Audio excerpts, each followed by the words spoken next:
Hello, my name is Thomas Middleton. Today I will be talking about discipline versus natural ability. I want to ask the question, which one of these will take you further? Before I get into the meat and potatoes of this speech, I would like to define my terms, starting with discipline. I would define discipline as dedication to a goal or willingness to work for it. This requires self-control and it requires willpower.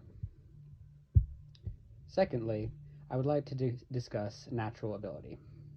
I believe that natural ability is innate. It's not something that we can teach ourselves or our children.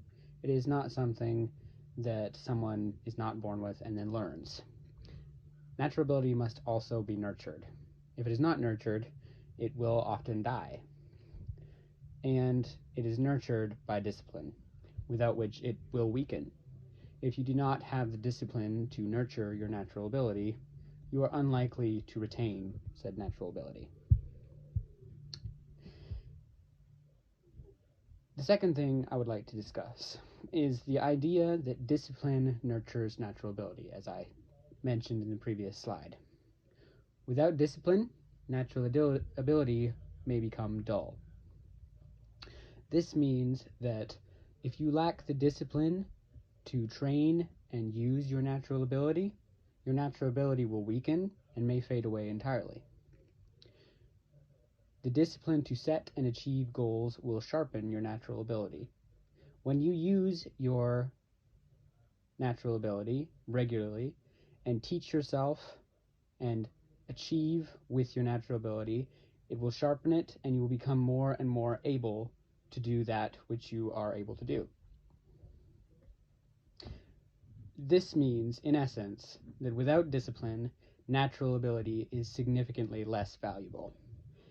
A person who has much natural ability may not be as able to accomplish a task as someone who has much discipline and little natural ability.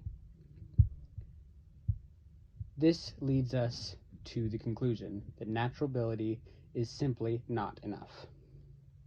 Because natural ability must be nurtured by discipline, it follows that natural ability cannot lead to success on its own. By this I mean that one who has much discipline, as I said before, may be much more able than someone who only has natural ability but no discipline. Natural ability requires discipline, but discipline does not necessarily require natural ability.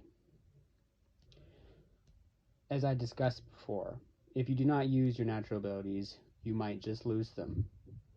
Say there is a soccer player who has a tremendous natural ability to put the ball in the net.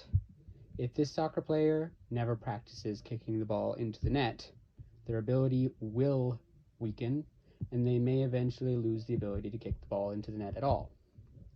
Similarly, if, say, you have a Jedi who has incredible natural ability with the Force, but they lack discipline, it is unlikely that they will ever achieve the status of Jedi Knight.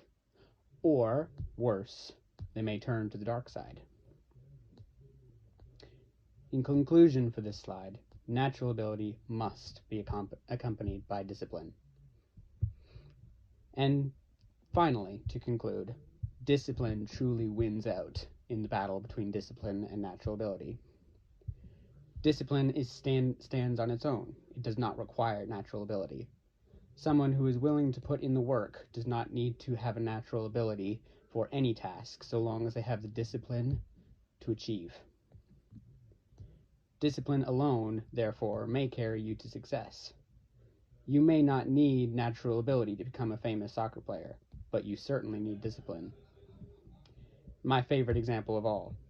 There are the Mandalorians, the great warriors, who are highly disciplined, and they may even defeat a Jedi, who of course must possess great natural ability with the Force.